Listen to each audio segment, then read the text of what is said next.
Hello students, नमस्ते and अस्सलाम वालेकुम। तो आज मैं आपको क्लास 10th सब्जेक्ट एनएमटी और लेक्चर नंबर 6 वतन की खातिर पढ़ूंगा। और इस लेसन को लिखा है डॉक्टर गुलाम मुस्तफ़ा खान ने। तो इस लेसन को पढ़ने के बाद आप इस सबक को अच्छी तरह से पढ़ सकेंगे और इस सबक के अल्फाज के मानी जान सकेंगे और इस सबक के सवालों के जवाब देना सीख जाएंगे। तो आइए हम पढ़ते हैं सबक वतन की खातिर। लिखा है, पहली जंग अजीम सन 1914 ईस्वी से पहले लीबिया में तुर्की की हुकूमत थी। उस ज़माने में इस मुल्क को खिलाफत उस्मानिया कहा जाता था। इटली की हुकूमत ने मुल्क गिरी की हविस में लीबिया के शहर तराबलुस पर हमला कर दिया। इसके जवाब में लीबिया के मुसलमान दुश्मन के खिलाफ उठ खड़े हुए। पूरे मुल्क की फिजा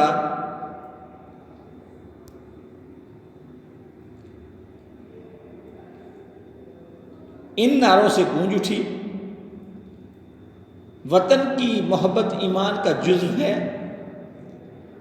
हमारा वतन खुदा की अमानत है, वतन का दिफा करो, गैर की महकूमी ग़ुलामी है, हक़ की हिफाजत के लिए जहाद फ़र्ज़ है,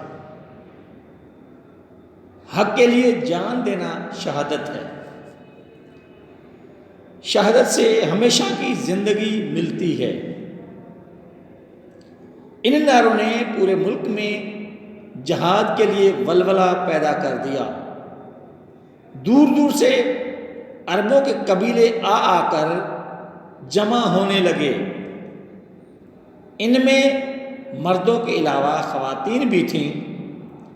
मैदान जंग में मर्द दुश्मनों से लड़ते और ख़वातीन ज़ख्मियों की मरहम पट्टी और तीमारदारी करते हैं।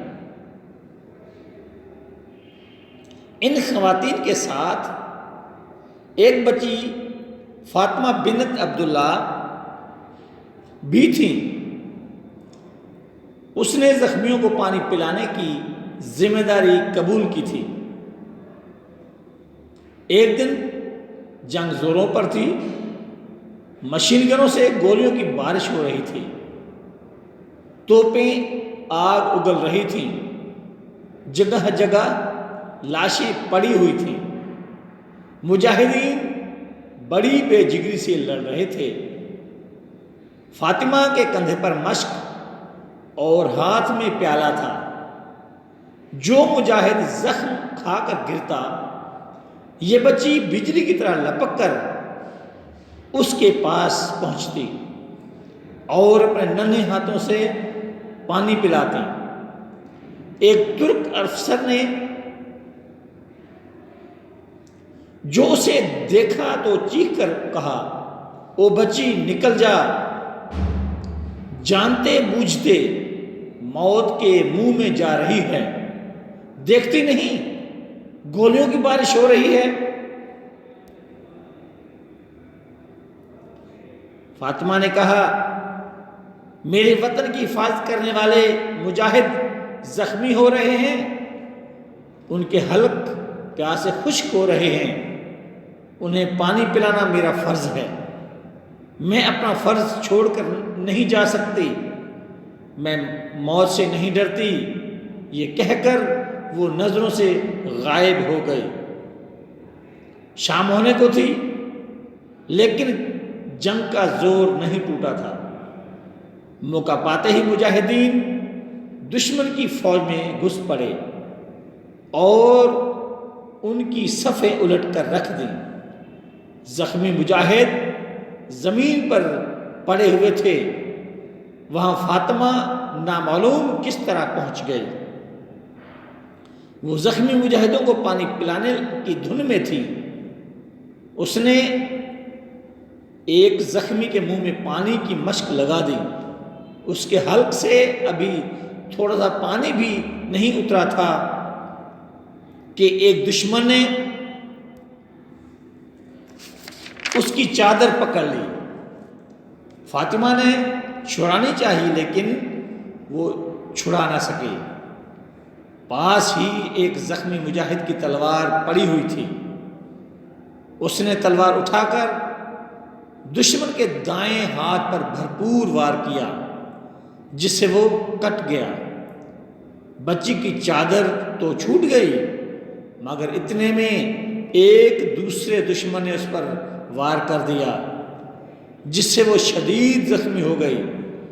ایسی حالت میں بھی اسے اپنے فرض کی ادا کرنے کی دھن تھی، چل نہیں سکتی تھی تو سرکتے ہوئے بھی بڑی مشکل سے ایک زخمی مجاہد کے پاس پہنچی، اسے پانی پلانا چاہا لیکن چکرا کر گر پڑی اور اللہ کی راہ میں جان دے دی۔ تو اسٹوڈنٹس، یہ لیسن ہم نے پڑھا ہے اور اس لیسن کا جیسے ہی عنوان ہے وطن کی خاطر، تو یہاں ہم نے سنا ہے کہ پہلی جنگ عظیم سے پہلے لیبیا پر ترکی کی حکومت تھی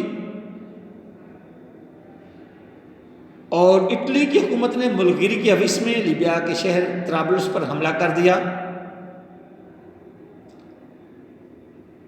اور اس جنگ میں